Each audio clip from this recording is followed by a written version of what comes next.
Assalamualaikum warahmatullahi wabarakatuh. Apa kabarnya anak-anak? Alhamdulillah kita bisa berjumpa lagi di pelajaran Bahasa Indonesia. Hari ini kita akan mempelajari tentang keterkaitan antar paragraf. Masih ingat apa yang dimaksud dengan paragraf? Yuk kita ingat-ingat lagi ya. Namun sebelum dimulai, marilah kita berdoa. Bismillahirrahmanirrahim. Rabbi zidni ilman warzuqni fahman. Amin. Oke, setelah kita berdoa, kita belajar yuk.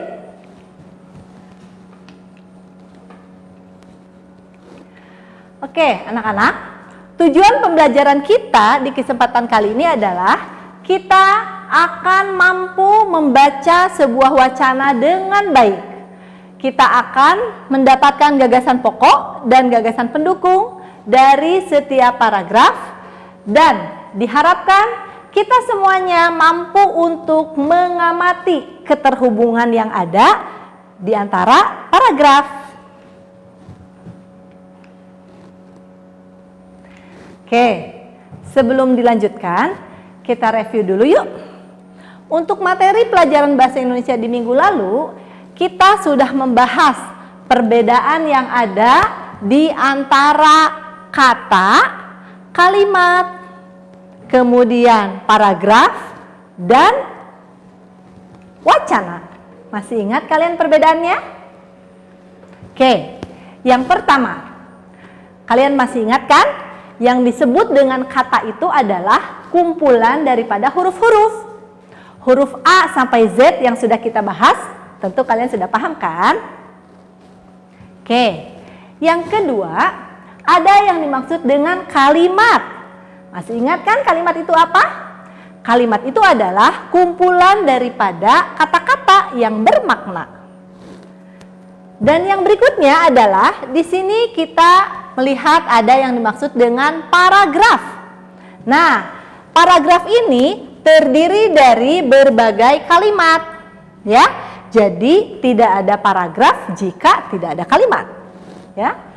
Dan yang terakhir, di sini kita membahas tentang sebuah wacana. Wacana ini terdiri dari beberapa paragraf, dan tentunya setiap paragraf itu terdiri dari beberapa gagasan pendukung, ya, dan gagasan pokok.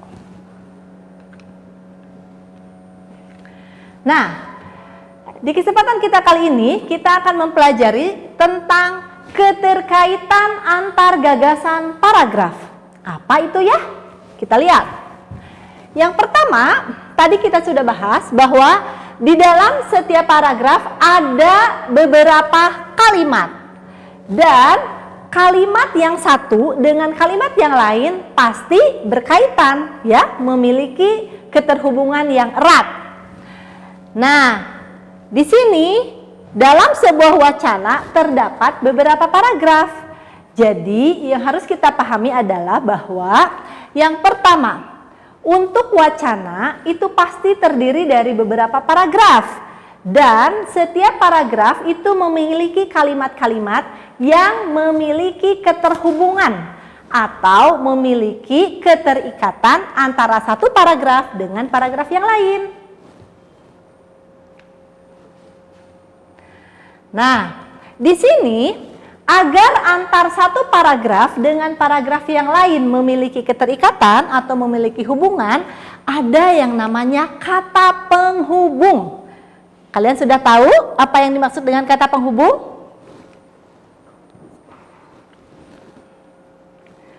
Nih, kata penghubung disebut juga dengan konjungsi istilahnya, ya. Apa itu konjungsi? Konjungsi adalah kata-kata yang menghubungkan satu kata dengan kata yang lain dalam sebuah kalimat. Atau konjungsi bisa disebut dengan kata yang menghubungkan kalimat dengan kalimat dalam sebuah paragraf.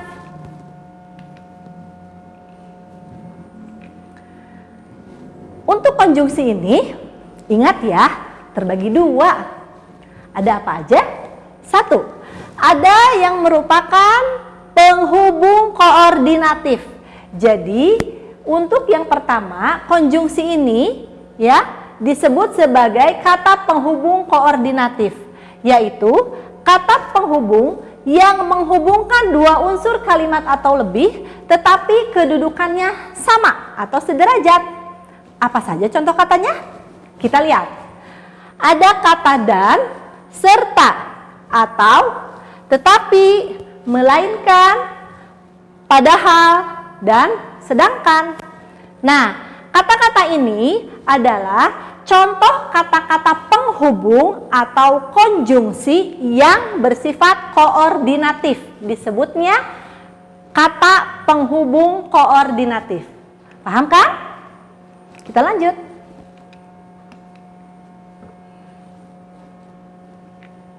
Nah, yang kedua ada juga yang disebut dengan penghubung subordinatif. Apa itu, Bu?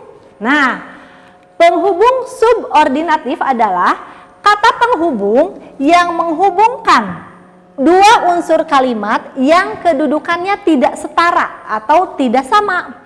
Apa saja contoh katanya? Ada kata yang, agar, supaya, jika, ketika, andaikan, seandainya, walaupun, seperti, karena, sehingga, bahwa. Nah, ini adalah contoh kata-kata yang termasuk ke dalam kata penghubung subordinatif.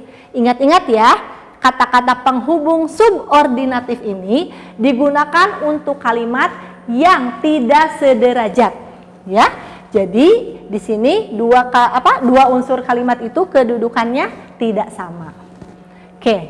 Nah, sekarang apakah kalian sudah paham untuk materi kita hari ini?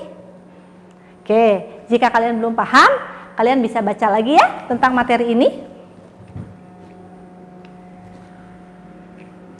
Dan yang terakhir ada apa? Tugas tentunya. Oke. Untuk tugas di sini Ibu mengharapkan kalian buatlah masing-masing 5 contoh kalimat yang menggunakan kata penghubung koordinatif dan 5 contoh kalimat yang menghubungkan kata penghubung subordinatif. Apakah kalian masih ingat kata-kata apa saja yang digunakan? Oke, kalian bisa lihat lagi dari materi yang sebelumnya dibahas ya. Oke, jadi silahkan kalian mengerjakan tugas. Jangan lupa gunakan huruf tegak bersambung dengan rapi, atau boleh dengan menggunakan huruf cetak dengan rapi. Huruf besar kecil tidak boleh lupa, tanda titik, tanda koma, tanda baca tidak boleh lupa. Oke, Bu Devi harapkan kalian tetap semangat untuk mengerjakan tugas dan jangan lupa berdoa. Sekian untuk pembelajaran bahasa Indonesia kita kali ini. Assalamualaikum warahmatullahi wabarakatuh.